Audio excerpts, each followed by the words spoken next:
tufune gano ag'okutya Katonda tuleme okugatwala nga galusako.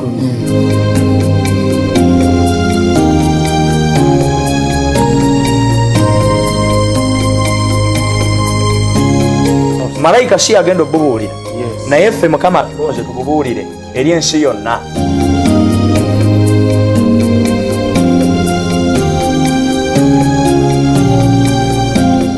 Amaanyi ago Yesu bwe yali agoogerako eri mu Yokaana yamuyita omwoyo ow'amazima.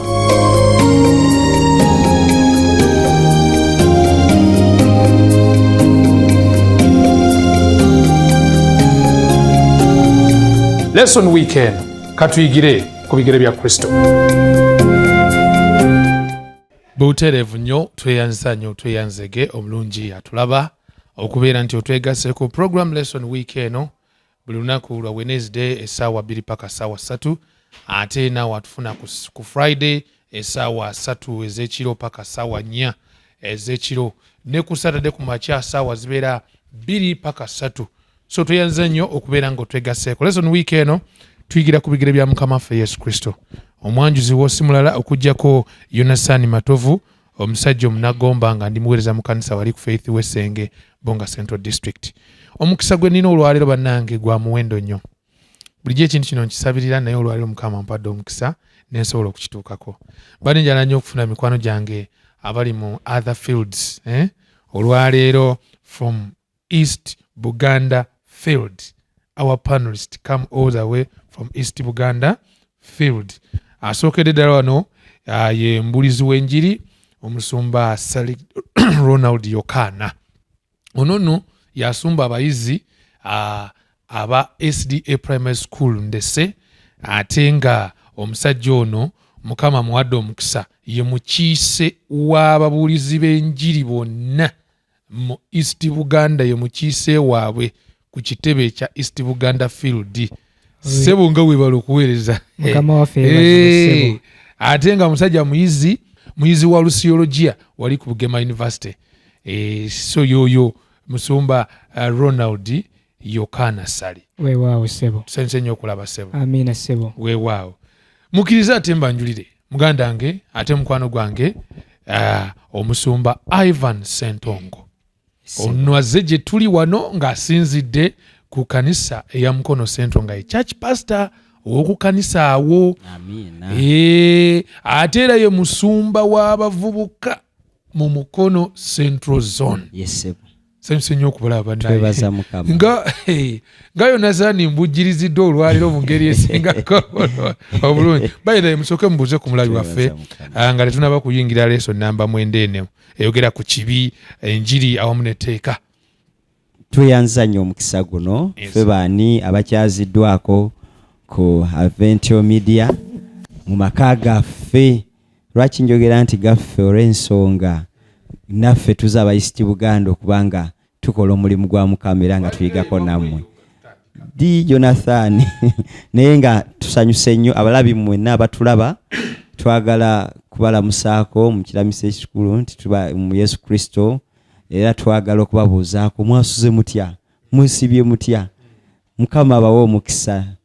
Sebo ndowooza ekyo kimala kanzikirize ne munnange ono Sali omusumba alamuse ku bantu. Weewaawo. Erinnya lya Mukama waffe lyebazibwe. Amiina. Twebaza Mukama Katonda ffenna okubanga akyawaniridde obulamu bwaffe. Weewaawo. Gwe wenna asalawo okugoberera Adventio Media njagala kutegeeza nti okusalawo kwokola ne Mukama akusanyukira. Weewaawo. Kubanga okuyita ku mukutu guno tugabana ebigambo eby'obulamu obuli mu bulamu buno ate n'obulamu obugenda okujja.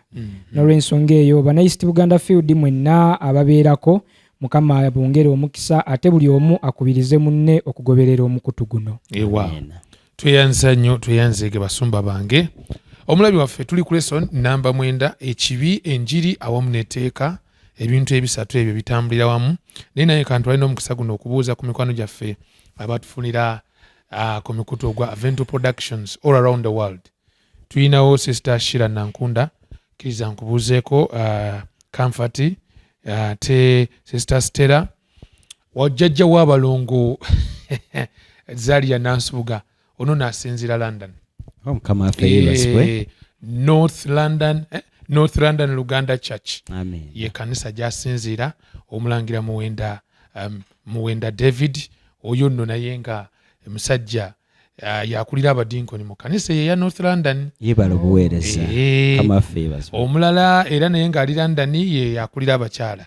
Ne tiimu endala nene bantegeeza tiimu nene nnyo eri mu London eyo Maserengeta ne Mambuka ga London, Mitcham ne Tottenham ababeera nga batambula naffe ku lesson weekend. Sister Keren okusinzira Doha ludda luli lwakata. Balina ekkanisa yaabwe muli ne muganda nge John bamuta John Neymar.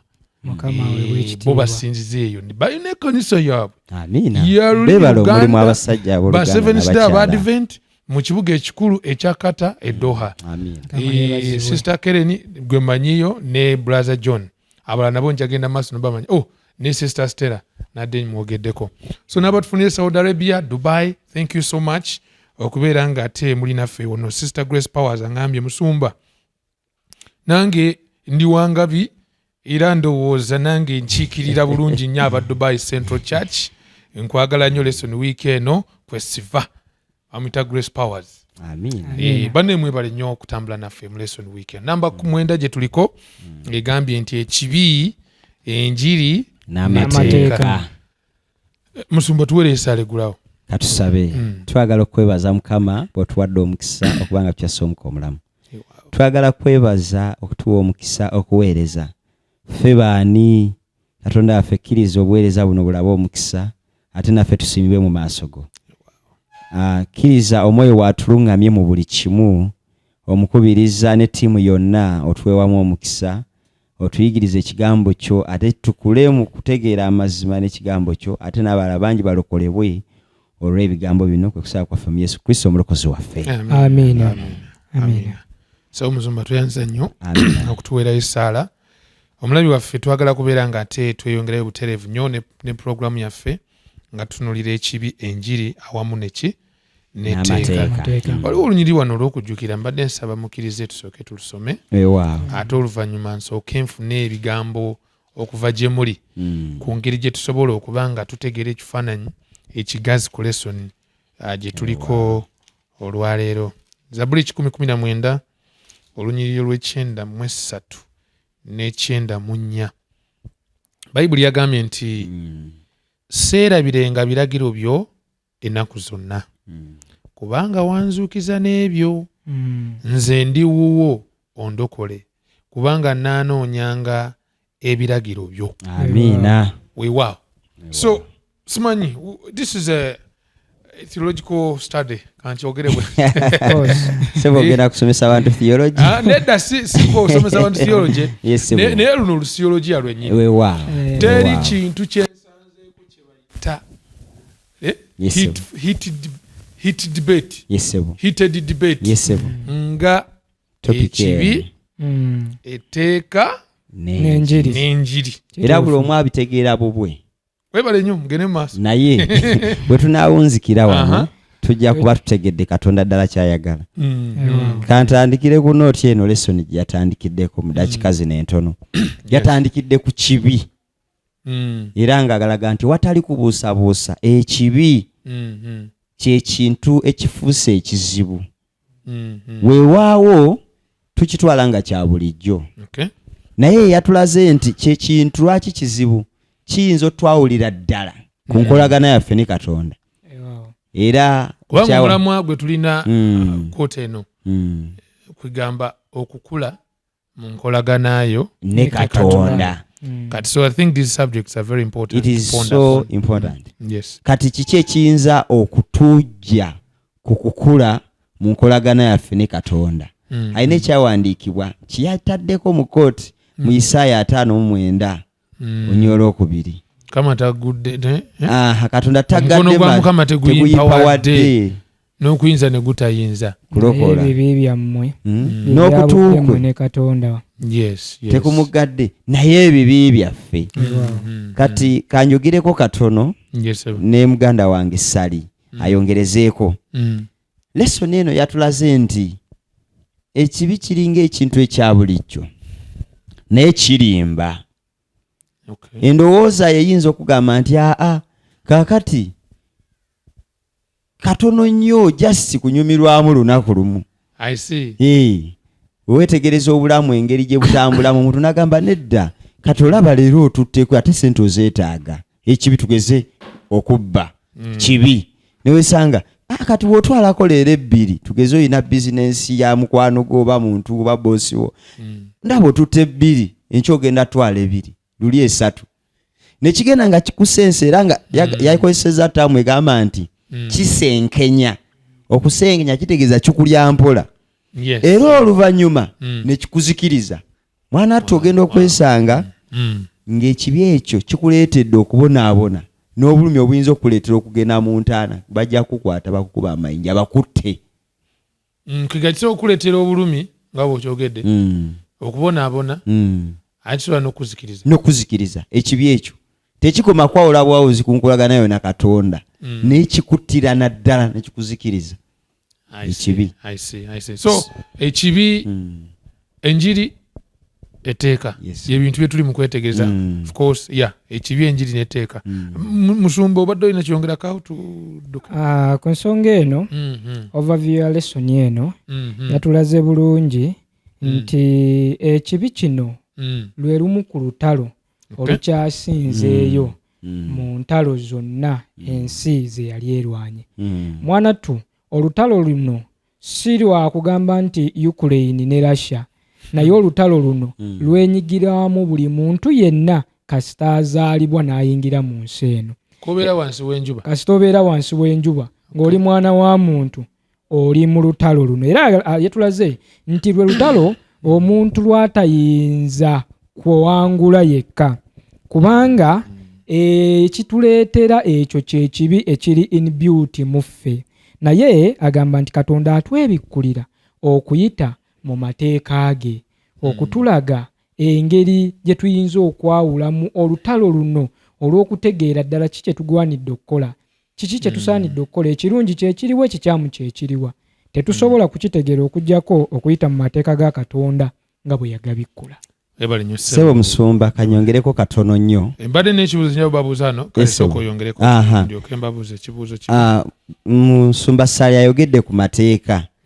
Yatulaze wano nti amateeka ge gamulisa ekibi ekiri mu bulamu bwaffe. Ekibi osobola okukikola ade tomanyi mateeka nga gokitambuliramu kubanga tomanyi naki. Naye amateeka gayinza okuyamba nti entambula gy'obadde otambulamu oyinza okugwa mu kazibu mu buzibu oba mu kabiga. Kaakati lesson eno egendera kututeekako ne kuteeka n'amakulu gaayo. Waliwo abayimbi bayimba oluyimba nti waliwo olutalo olw'okulwana n'okola ki olw'olina okulwana ate olwane weewangulu. Babayimbi kyabo kwaya kyeyo Jonathan byakwayo oyinza okuba tomanyi byamu naye nti olutalo lusinga obuzibu sebazikiriza naye nga ayogedde ku lutalo nti olutalo olusinga obuzibu nga si lwa mmundu si lwa bikonde, naye ng'olutalo olwo gwe kennyini olina okwerwanyisa osobole okuwangula ekyo ekibi ekiri mu ggwe. Sebo baddeko n'ekibuuzo kembadde njagala okwongerako. Nedda otukoze bulungi. Just by the way okyokonyeeko kirabika ng'ekibadde kyagala n'okuddamu kyembadde mbuze nti ate mbuuza kyaki naye ekibuuzo kigamba ebintu bino ebisatu tusooke tubyawule. Identify the difference between sin, gospel and the law. Twalasooka kumanya ekibi kyeki, enjiri kyeki, eteeka kyeki. Awo tutambule bulungi. Ndoza muganda ngeyogera ku kibi mulaze otubulire enjiri. Yes. Okay. Kakati ekibi okusinziira ku musana gwa Bayibuli ekibi kwe kukola contrary n'ebyo Katonda byalagira. Ekibi kwe kuva ku nteekateeka ya Katonda. Era bwe tusaminga up nti Katonda byayagala byeyolekera mu ki? Byeyolekera mu mateeka ge. Ebyo ebimusanyusa enkola ze embeera ze. N'olw'ensonga eyo ekibi kwe kumenya etteeka lya Katonda. Okay. Thank you so much Sebo. Kati ate enjiri Sebo owetegereza lesoni yaffe eyo waliwo ekintu oluusi kye tusasaako naye nga kikulu kyekifaananyi kya lesoni Owetegereza ekifaananyi kya lesoni bakulaga ekitabo ekinene kyewandiise ekigambo kya Katonda. Nga mu makati mulimu omusalaba. Lesoni eyo yennyini ey'ekibi, enjiri n'amateeka. Nga sayidi eri oyinza olaba omutwe ogulabikiddeko nga gulinga gwa kaliga. Kati nga sayidi eno waliwo the two tablets. Ebipande bibiri. Kaakati kati wano enjiri we yeriwa. Enjiri era nga bwe yakiraze wakati awo omusalaba. Omusalaba ogwo gulaba. Kitegeeza nti enjiri ge mawulire amalungi agali mu Yesu Kristo. We tulaba omusalaba kabonero akalaga Yesu Kristo yafiira ku ki? Ku musalaba. Olw'okutuwa obulokozi enjiri ye Yesu Kristo.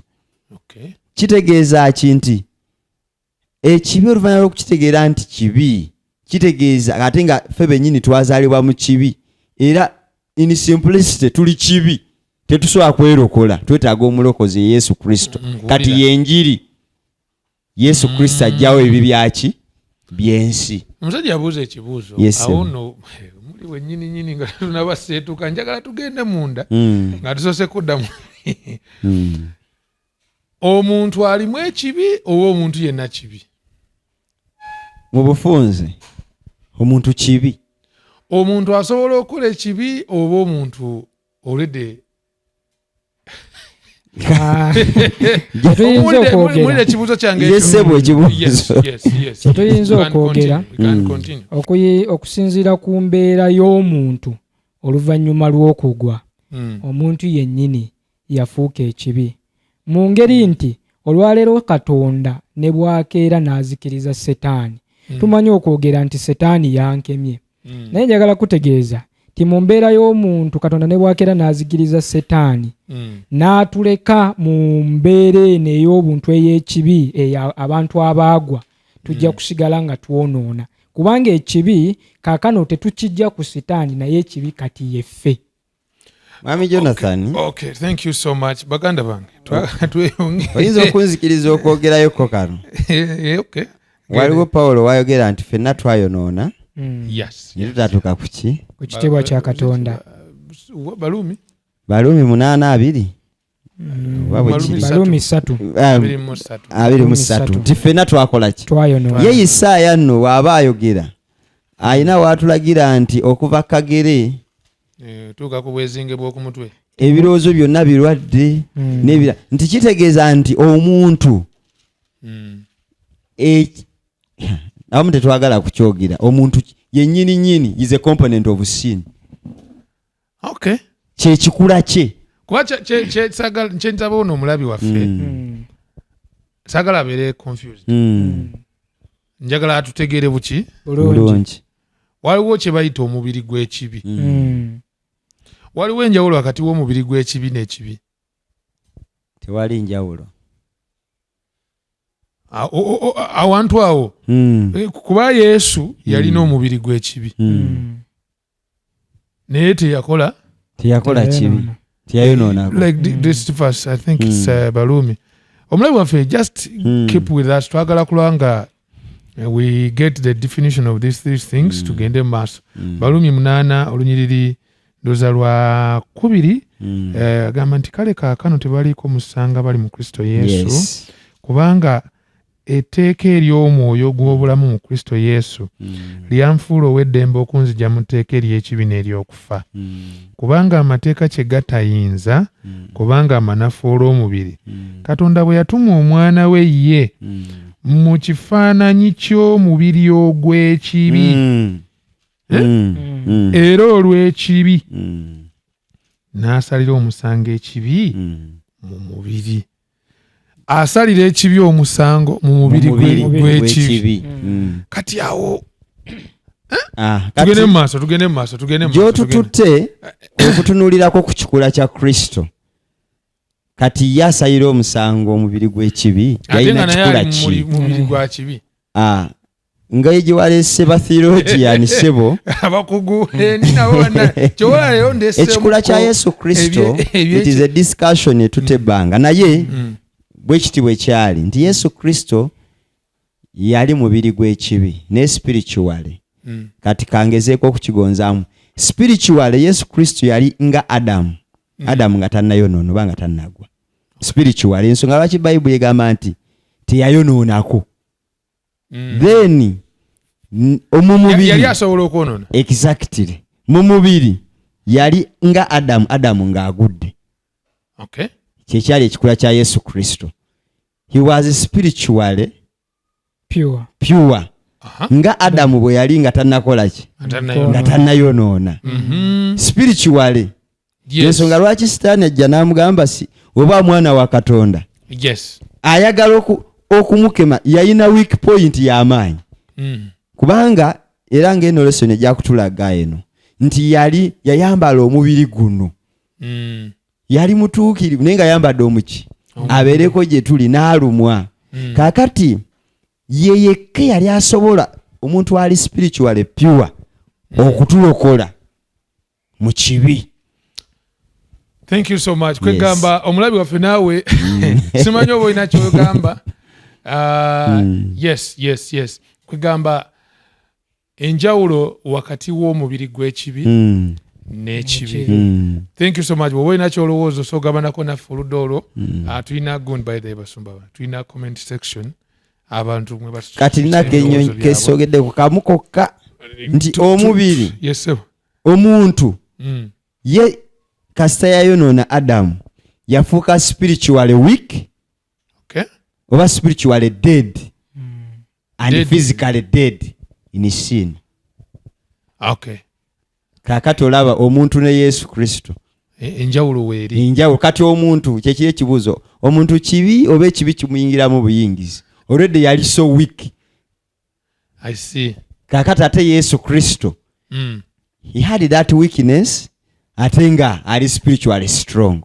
So ekibi kwe kumenya etteeka lya Katonda. Exactly. Okay. Omuntu bane tugenda mukuumula muno azaalibwa okujja mu nsi muno nga already ali spiritually dead nga mu by'omwoyo mufu ng'ekibi enkolagana ye ne Katonda ng'eri puwa sina puwa by the way naye oyinza okugamba nga teriiwo. Thank you. Nga teriiwo naye obwabeera ng'azaaliddwa nga spiritual is dead enkolagana ne Katonda tagirina ate n'abeera mu mubiri guno ogw'ekibi ogumutuma okukolera ddala ebimujjira ddala kwani ku Katonda ebimwawulira ddala. Kyova olaba Yesu Kristo bw'ajja okuzzaawo ekifaananyi kya Katonda mu muntu. Ekifaananyi kya Katonda mu muntu abamu balowooza nti Katonda nga bwenfaanana ne Katonda bw'afaanana naye kitegeeza attributes eza Katonda, embala ya Katonda, kalakita ye byayagala byasanyukira. Kati ekyo Yesu kyayagala okukomyawo mu bulamu bw'omuntu nti ne bwe naasigala nga ndi mu mubiri guno Yesu ogw'ekibi nja kubeera muli mu nze nga nnyinamu embala ya Katonda entuma okukola ebyo Katonda byayagala. Katugende mu kuwumulamu tweyanziza nnyo tweyanzige. Omulabi waffe we are just back in a few minutes tovaawo ku lesson weekend. Butereevu nnyo tukulisa nnyo mu kuwumulamu omulungi atulaba ku lesson weekend. Tuyigira ku bigere bya Mukama waffe Yesu Kristo. Yatuwa Bayibuli ekigambo kye tukisome tukiyige kubagamba nti ebyo bye bitegeeza ebyange. So bwe oyagala otegeera Yesu wekwata ekigambo kye Bayibuli. Era wano ku lesson tugamba buli lunaku baako olunyiriri baako ennyiriri z'oyiga. Si kusoma z'oyiga. Otegeere. Yes. Tubogedde ku kibi bye tukyogeddeko naye twagala kudduka speed ya kantindigwa. Ekigambo kino kye bayita distractions bye bituugula n'ebikemo bikosa bitya enkolagana y'omuntu ne Katonda. Kaakati omwanjuzi we yabadde atulagaawo yatulaze nti olutalo lunene olwatandikira mu ggulu ne lukka ffenna lutukwatako si muto si mukulu. Era yatulaze bulungi nti buli kinoomu mu bulamu bwe lukoya omeggana nalo. Kaakati mu bino baatulaze nti Katonda ayinza okuba nga alina ekigendeerwa kye yakutondera ddala ng'okimanyi. Jonathan ng'omanyi nti nina kuba musumba, nina okuba nga nkola ebituufu, nina okuba nga oyinza okuba olina professional yonna naye ne weesanga mu kutambula olutalo lunene ne lulwana luyinza okukuwangula. kati batulaze wano Samusoni yali amanye ekigendererwa kye era ne byalina okukola naye mpola ne weesanga nga agenderera ng'akimanyi ng'azannya n'ekyo ekyamugaanibwa era mpaka we lwamukuba ne lumugyamu n'amaaso yawonera watono tanywa ku kitamiiza ku mwenge tasalako akamwano tekayita ku nviiri n'obutalya kintu kitali kirongoofu naye Samusoni yali musirifu lyali lya ggwanga lyonna kyali kimukwatako yamenya okusooka eryaleetera gano lyeryo Justin Kiresembulesi yes bwe kiri nti omusajja ono yalowooza nti mu maanyi ge asobola okuwangula bino akonkeesobolera kati kanjogereko ekigambo kimu kuba tetulina nnyo budde nti waliwo obuntu butonotono mu bulamu bwaffe essimu eno giraba ereetedde bangi okugwa n'okuzikira egenda baleetera kuzikirira social media yokka ebintu bye tulaba andabako bulabi nodda ku simu ate nga yo nga social media simbi kuba tulaba tatulaba era ne kakati batulabira ku social media era eriko ebiki ebirungi naye wakati kati awo waliwo obuyinza okuyingiramu ne bugenda nga bukulya mpola kwegamba era batuletedde wano nti mwana wattu ne weesanga nga kikusensedde ne weesanga nga tokyalina na budde busaba nga weesanga nga tokyalina na budde buyiga lesoni byonna tuli mu lutalo kanjogereyo ebintu bibiri byokka nzikiriza sebo nkudize akazindaalo nti okukola kulungi naye mwana toyinza okwesanga nga mu kukola okwo weesanga kukujje ku Katonda mpola mpola okola kituufu okukola kukola kulungi era abantu banoonya ssente ne weesanga nga kukujje ku Katonda tokyayiga byawandiikibwa tokyayina budde bubeerawo ku discussingako lesoni n'abalala kuga ne weesanga ng'onafuwadde mu buli kimu mu by'omwoyo waliwo omugagga kukyogedde juzi yatwewunyisa yagamba nti yeewuunya abalonda abantu abanafu okuweereza ekyaki basiiba babeera ku kyaki mbwe ekyo ekiyina obalonza ne beerabira nti ate omuntu atalina budde bwa ku kyaki ate ye musajja yandibadde yeesigika anyway point ye yali mu kuba nti alabanga abantu abamu mu kwagala okusemberera ennyo Katonda ate banegerekitinga okukola so nga ate ne ku ludda luli obuzibu abamu abakola ennyo ate balaga nnyo okusemberera Katonda I think that's the bingi nekyokukola okola si kubi naye nakwo kusobola okuwugula n'obeera ng'amaanyi gali eyo ng'ate okunoonya Mukama okendedde ebimu weesanga abalala bakyala ne weesanga agamba nze just banyumira kunyumyako nabo bunyumya tugendako out kuwugako nabo ne weesanga kikuleetedde ate si gwali kulembera abavubuka eyo naye baatulaze wano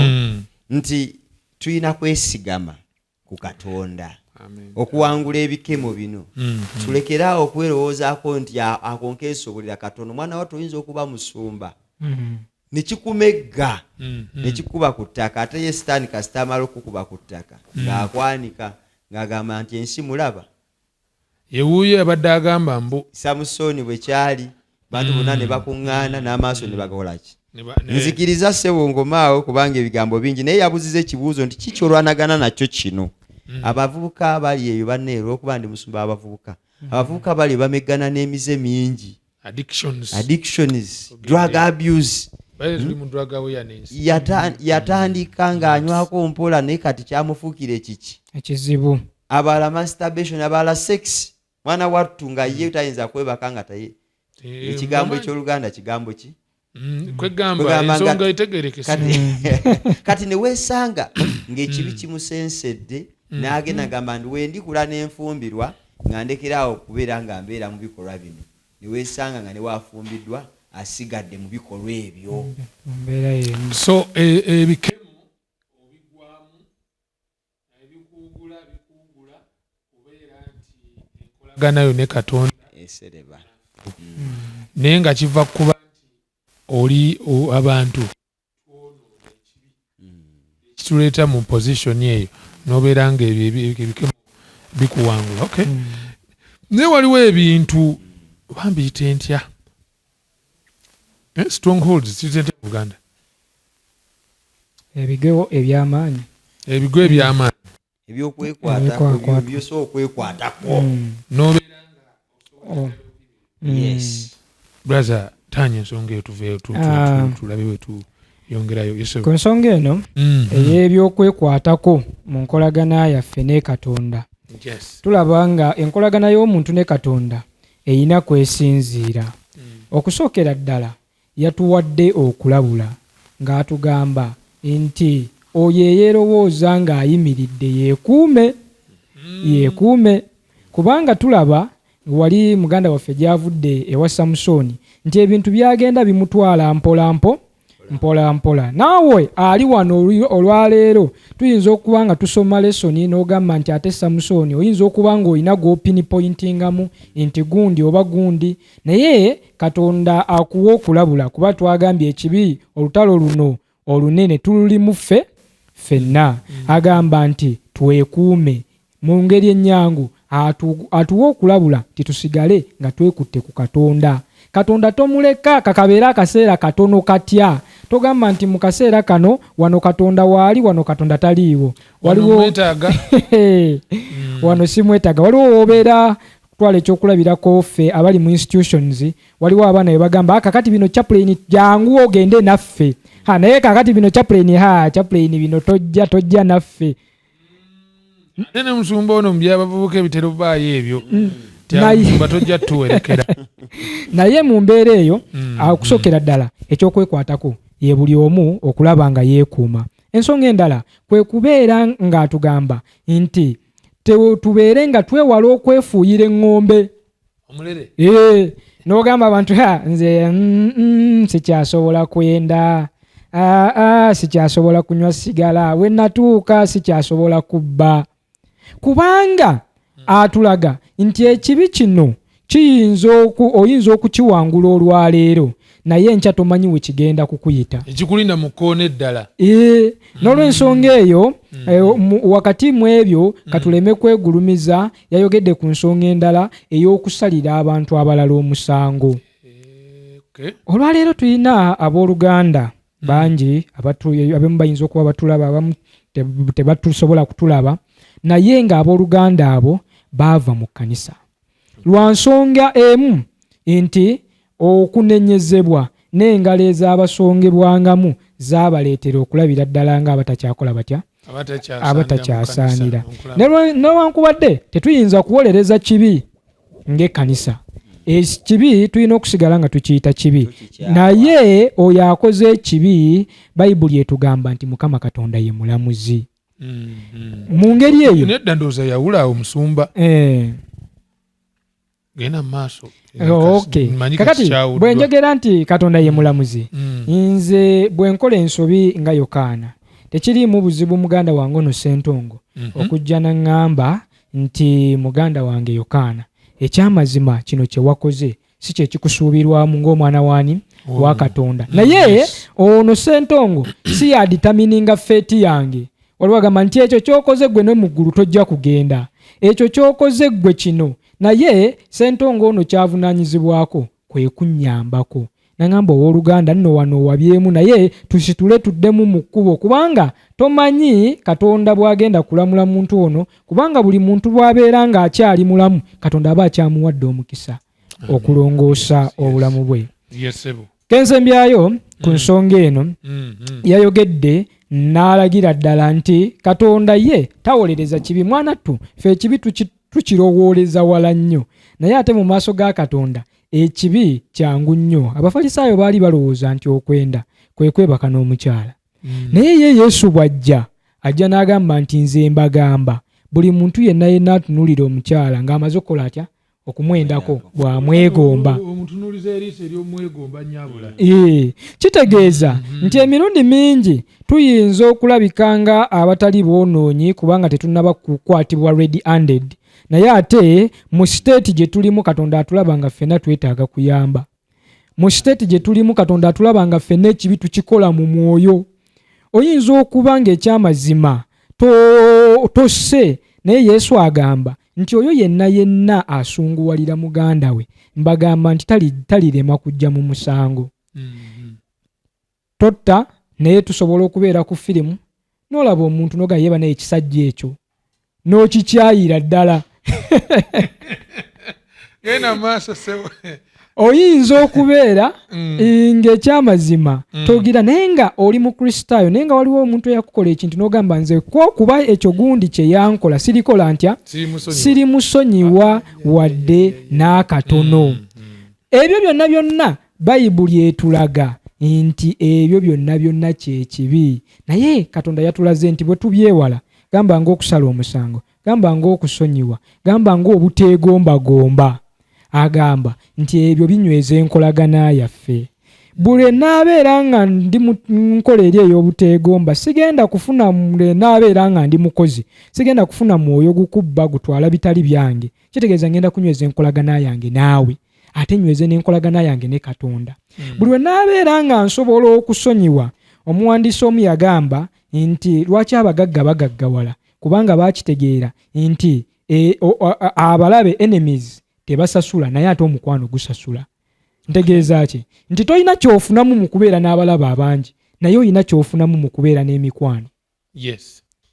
N'olwensonga eyo Yesu bw'agamba nti tubeere nga tusaasira abantu, nga tubasonyiwa, nga tetubasalira musango, nga tujja gye bali mu nkolagana entuufu, kiba kitegeeza nti ebyo byonna bigenda okutunyweza, kubanga mu nkolagana yaffe n'abantu tekoma wano wokka ku nsi, naye enkolagana yange naawe Yonasaani, enkolagana yange ne Ssentongo esobola okundeetera okusemberera Katonda.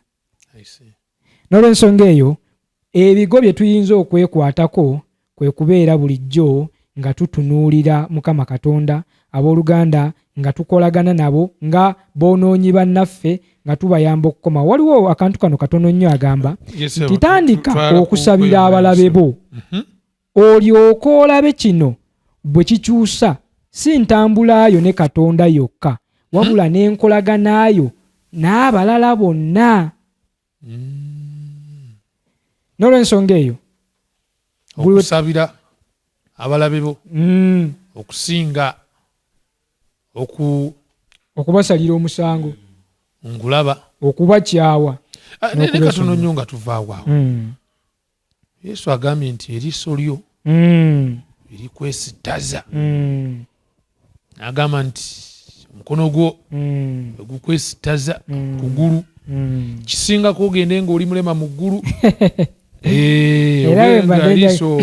Era abantu bayinza otandika okwejjamu amaaso. Bwe mbadde njagala okufundikiraawo nti ekyawandiikibwa kino amakulu agakirimu, Yesu Kristo agezaako kutulaga obunene bw'ekibi, the gravity of sin, nti ekibi kino at least gw'okubeera nga wejjako ekitundu ekimu eky'omubiri naye nga toganyizza ekitundu ekimu okukubeera nga kikukuumira mu kiki, mu kibi. Nti ekibi kino oba gw'okiraba ng'ekitono guyinza okubeera nga mumwa biyinza okubeera nga magulu go, lulimi katugose olulimi oyogera ku gundi n'oyogera ku gundi n'oyogera ku gundi n'okiraba ng'ekitono kubanga okiwa ekitundu eky'ekkumi. Yesu kyagamba nti implication eri nti si kukisalamu, naye implication egamba weetaaga okiweeyo eri Katonda okifiise. Pawulo kyava agamba mu Baluumi 12 nti muweeyo emibiri gyammwe nga ssaddaaka ennamu etuukiridde eri Katonda. Kitegeeza nti I surrender buli kintu kyonna kye nnyina ewa Mukama Katonda asobole okukifuga kubanga naako kensuubira nga akatono ennyo kasobola okundeetera okuzikirira okw'emirembe n'emirembe. Thank you so much. Simanyi oba oyinza okunzikiriza n'enjogera y'ekigambo kino. Bannange baganda ba. Oba obudde butukutte. Bututwaliriza naye simanyi kyogere mu butikiti 3. Waliwo abayimbi ennyimba nyizo zikwata kwaya ne zitazikwata nnyo te Jonathan nsingako. Kwaya. Agamba nti omuntu alina amagezi bw'alaba akabi akadduka. Naye omusiru takola ki? Ate Yobu 28:28 agamba nti okutya Mukama ge magezi n'okwewala obubi kwe kutegeera. Kati nga nyongereza ku kyamuto wange ate Mukama wange sali. Gwe musajja gwe ki ekikutwala n'oyita bamalaya we bali ng'okimanyi nti w'ogendeyo bajja kusika. Nawe weemanyi obunafu nti akenge katera okuwoomera naye oyita wali ku pabu waliwo oyita buli kadde weetuuzaawo oyagala buulira njiri. Kati kanyogere abavubuka bange gwe omwana omuwala ki ekikutwala mu kazigo k'omudinkoni kanjogerera awo ogaye munne kasitaano omudinkoni nnyo tajja kubaako buzibu omutuukirivu ono ki ekikutwala muzigo kale mu ngeri eyo nti naye tukambuuza ekibuuzaawo nga tugenda mwoyo mutukuvu asobola okudireetinga meseji embi mu ssimu yo. Mwoyo mutukuvu oba omuwaayi kola kubanga ffenna tulina kye tuyita eddembe ery'okwesalirawo. Ekibuuzo ekyokubiri wantu wenyininyini bwe tuli mu nsi y'abasawo singa omukono guzuulibwa nga gwayonoonese basobola mu kugulongoosa ng'ekiyinza okwetaaga ekitundu ekyo kikola ki okijjako. Okimanyi nti bakikola? Bakikolera ddala. Sayansi ono abasajja bamwogerako nti okuva edda nedda zaakolebwa edda endwadde zaalumanga abantu ne baga ekitundu ekyo katukimuggyeko asigaze obuki. Simanyi oba Yesu akozesa ekyokulabirako ekyo okwongera tugende kuteeka bannange. Oyinza okitunda mu ngeri yonna naye mu ngeri eri spiritual kitegeeza okweggyako ebintu weewaawo mu bulumi. Naye ono omulwadde yasobola ng'okyeggyako. Kyekiri kye nagambye nti si musawo ye you surrender, waayo omubiri gwo nga saddaaka. Thank you so much.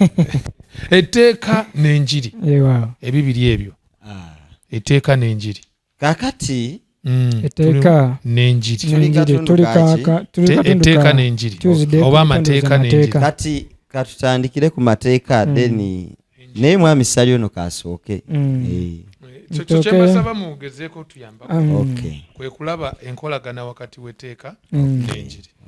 Ndowooza kasooka ayogere ku tteeka nzijje njogere ku njiri.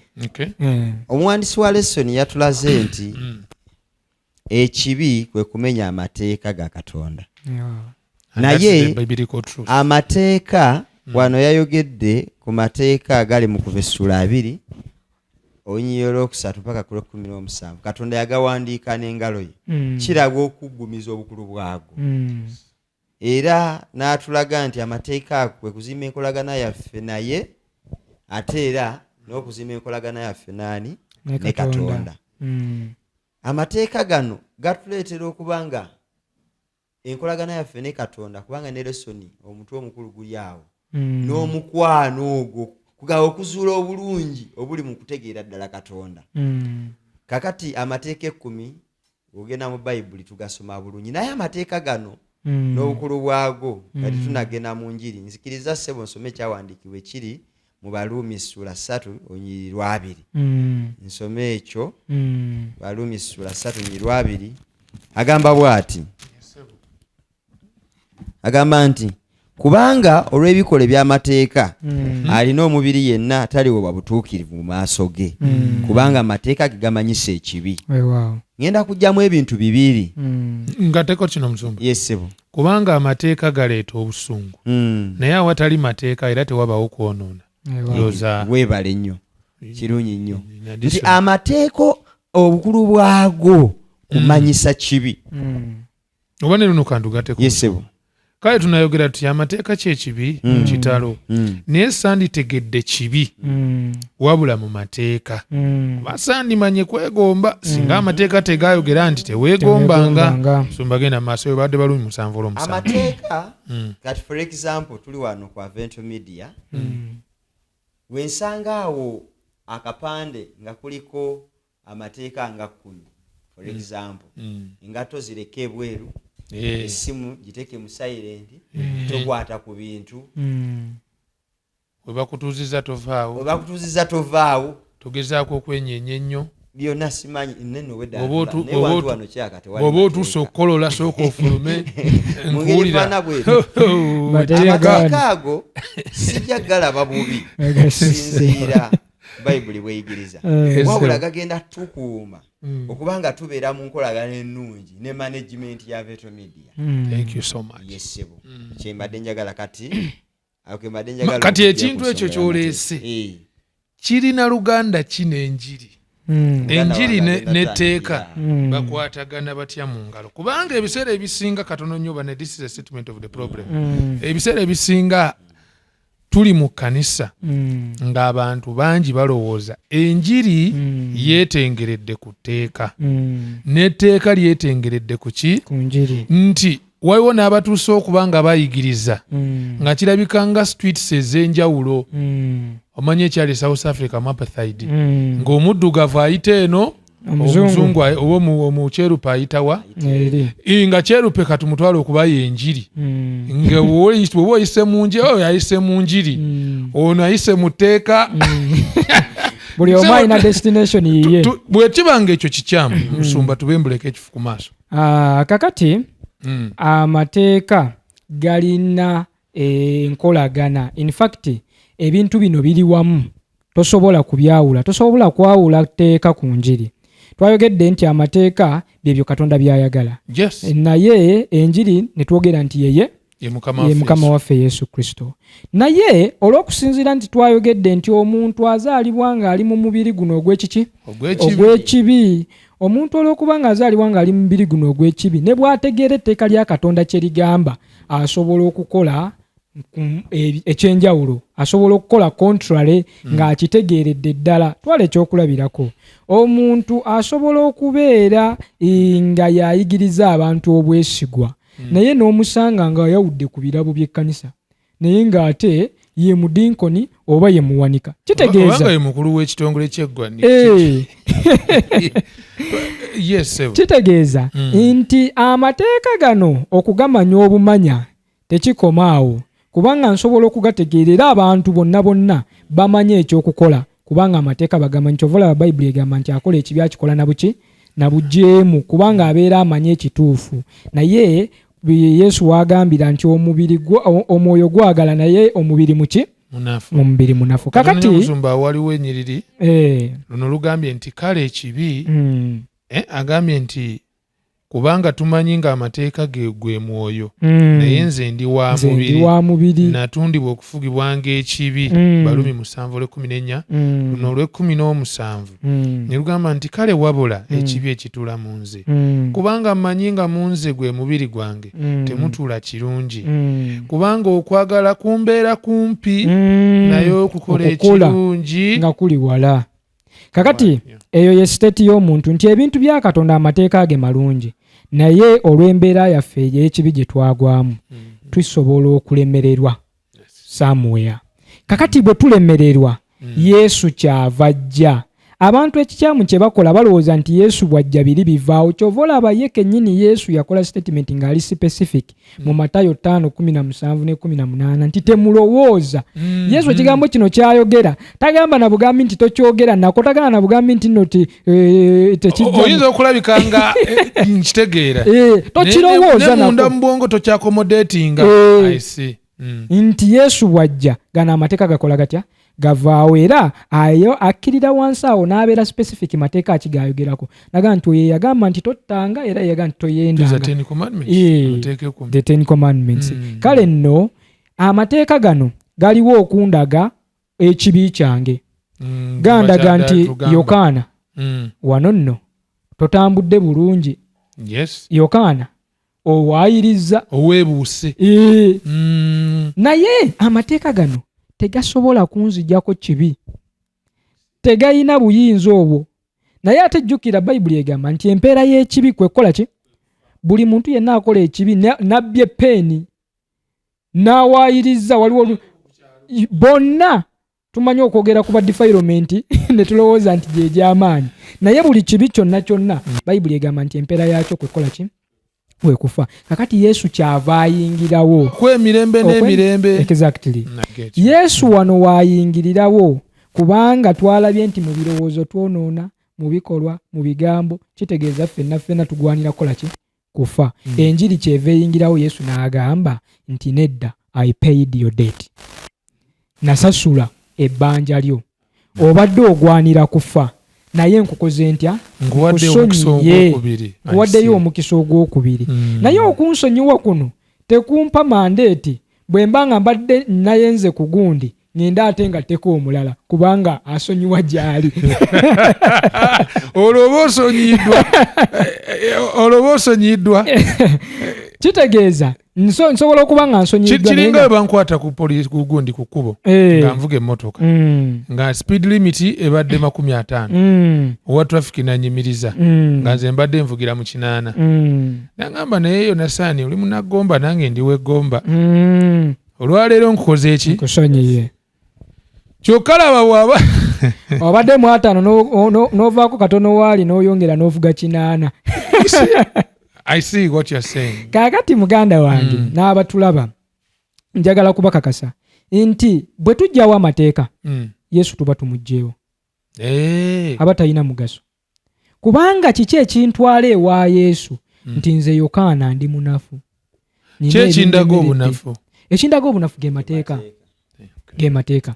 Kakati Yesu wajjirirawo ne tulyoka tubeera nga tuli mu bulamu obw'okubeera nga tuli justified. Ekibi kyange Yesu n'aŋŋamba nti mwana wange ekyo nkijjeewo, naye sigala ng'otambula in line ey'amateeka aganda g'omusana. Ekiri kyayogeddeko mu Yokaana 14:15 nti obanga munjagala munaakwatanga ebiragiro. Exactly. Ekikula ky'omuntu already yazaalibwa mu kibi, naye enjiri bwejja nga Yesu Kristo oba ekigambo kya Katonda ne kitulaga nti waliwo ekibi ng'emateeka ge batulaze mu Baluumi. Era omuntu no kyava agamba nti nze naakola ntya kubanga we njagala okukola ekirungi nga Pawulo bw'alaga. Ekibi kye kikola ki? Kaakati ky'ensonga lwaki Yesu Kristo waali yenjiri yagamba nti nze ngenda kukulokola. Kaakati omuntu oyo olw'okubanga Yesu aba afuuse mukama we, kubanga munjagala munaakwatanga ebiki? Ebiragiro byange. Kakati omuntu oyo n'atandika okutambula ng'Omwoyo Omutukuvu yamusobozesa kubanga Yesu Kristo atuwa ekirabo ekyo okubanga ali muwulize eri amateeka gano. Kubanga temuli bulokozi naye y'empisa ya Katonda n'abo abaana ba Katonda abakkiriza Katonda. Basumba bange akaddeko katulidde owejjokolera era tulabika nga tuyinza obuteeyongerayo, naye nsaba kubabuuza bino wammanga nga nkonzika. 1 mba mutuufu bwe nzikiriza nti etteeka gwe mutindo gw'obutuukirivu. Obeera mutuufu ddala. 2 mba mutuufu bwe nzikiriza nti ekisa oba enjiri oba Kristo ge maanyi g'obutuukirivu. Oba mutuufu. Etteeka gwe mutindo. Enjiri ge maanyi. So ebibiri bino birina ekiruubirirwa kimu, kufuula muntu mutuukirivu. Etteeka lindaga nti gundi olina kuba mutuukirivu era obutuukirivu bwe buno. Yesu ye nampa obuyinza oba amaanyi, nampa amadaala konna kwenninnya otuukira ddala ku ntikko y'obutuukirivu. Mukama waffe yeebazibwe. So omulabi waffe tuwunzikidde awo olwaleero gamba nti genda okole ebyobutuukirivu mu maanyi ga Yesu. Ewa. Kati ate wali Yesu oyinza lemwaki bannange kyovula yagamba nti akkiriza nze newankubadde ng'afudde olaba n'okufoosa okukuwangula mu Yesu. Kyekiri ne kyagamba nti abali mu Kristo tebaliiko musango. Lwaki tebaliiko musango? Nti kubanga Kristo ono abasobozesa okukola bye balina okukola. Osi ne basangibwa nga tolina ky'obanenya. Nga Pawulo nti nyinziza byonna Mwoyo ampa amaanyi. Kwegamba mba ne Kristo asobola okunfunira pamiti y'okukkubo, asobola okunnyamba ovuga limiti speed entuufu kkubo. Bwe mba mu Kristo kitegeeza amateeka gali agandikutte oba ogali hayi. You have all you need okubeera ng'etteeka terikubanja. Tweyanza nnyo tweyanzeege. Musumba ffe Yokaana gw'otannaba tuwaayo ssaala tuweereyo ssaala. Nzikiriza ssebo ntumireko omuntu omu mukama wange ate omusumba atwale mukono omusumba omulangira Mukasa Godfrey Kimbugwe. Tumiddeko n'ababuulizi bonna n'abakadde b'ekkanisa ab'emukono n'abaweereza bonna okutangira ku musumba Alisenga wa Jeremaya ne bakama baffe ku bulabirizi. Tuli mu njiri. Musumba Sentongo mutumidde. Musumba Sentongo Joshua Omuwanika Goloba Robert nabonna musumba wange Apollo Mubiru mutumiddeko nnyo. Mwena abatulaba mbatumidde waliwo ne mukwano gwange nnyo bonna. Bonna abatulaba batumiddeko nnyo. Sebo gwo otuwa ekisembayo tuweereza. Sebo nange muzikirize namuse ku basumba ab'obulabirizi bwaffe abakulu ate mu ngeri ey'enjawulo namuse omusumba Ssenabulya Sylvester yatwala abavubuka ne chaplaincy. Era abachaplains bonna gye bali njagala kubategeeza nti tugenda kuyingira omwezi ogw'omukaaga gye tuyita schools thrust. Tugenda mu njiri mu masomero bino bye tubadde twogera wano. Abaana baffe abali eyo mu masomero beetaaga okubitegeera, beetaaga okubimanya. So bachaplains bonna na buli muntu yenna ali mu institution afuba okulaba ng'akola enteekateeka ennungi. Omusumba Kayiira taata wange ne maama mbatumiddeko nnyo. Mukama abawa omukisa mwenna bana East Buganda Field n'okusinga ennyo ab'omu disitulikiti yaffe ey'Endese omusumba Samba. Oli mutuufu nnyo Sebo tuweereyo ne ssaala. Kale katusabe. Katonda ayinza byonna ow'omuggulu ogulumizibwa oweebwa ekitiibwa. Tukwebaza kubanga okuva olubereberye ozze okolagana naffe okuyita mu kisa. Adamu bwe yayonoona yali agwanira kufa, naye Mukama laba endiga bw'ejja n'efa mu kifo kye. Era Mukama n'omwambaza n'obikka ku bwereere bwe. Katonda ayinza byonna ow'omuggulu naffe tuli bwereere mu ngeri emu oba endala. Eyayambaza Adamu jangu Mukama Katonda otwambaze.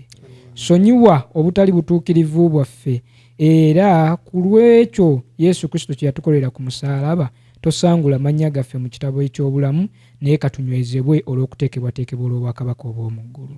Amateeka wasuubiza okugateeka mu mitima gyaffe. Mukama Katonda nsaba otuwa omutima ogwo ogw'ennyama tusobole okutambulira mu mateeka ago. Ekisa kyo n'okwagala ku kakibeere abantu bo bonna yonna gye bali abalina okusomozebwa n'okunyigirizibwa obawangulire. Omukutu guno ogwa Vento Media oyongere okuguwa omukisa gutuuse amawulire amalungi eri ensi yonna ku bwa Yesu Kristo Mukama waffe. Amiina. Sebo basumba bange tweyanza nnyo. Tubagaliza ekiseera ekirungi mikwano. Tubakubiriza okwongera okusemberera Mukama okuyita mu kigambo kye n'okusaba ate n'okugabana enjiri gye muyize ate n'okubakunga mikwano gyaffe abalungi okweyongera okubunyisa enjiri muyita mu Vento Media Productions, flying the gospel to the whole world. Kisa kya Mukama kyeyongere gye muli. Amiina.